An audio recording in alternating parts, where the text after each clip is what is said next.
Tristan Banon, entendu par les enquêteurs de la brigade de répression de la délinquance contre la personne.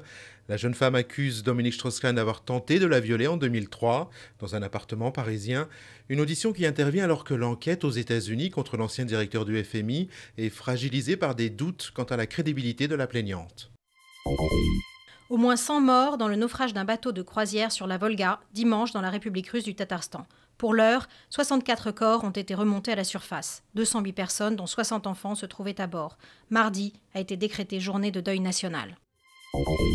12 morts et 62 blessés, c'est le bilan de l'explosion d'une cargaison d'armes iraniennes sur une base navale du sud de Chypre. La principale centrale électrique de l'île a été également touchée, entraînant d'importantes coupures d'électricité. Les munitions iraniennes avaient été saisies en 2009 sur un navire faisant route vers la Syrie. À Bruxelles, les Européens tentent de finaliser le deuxième plan d'aide à la Grèce afin de stopper le début de contagion à d'autres pays et de stabiliser la zone euro.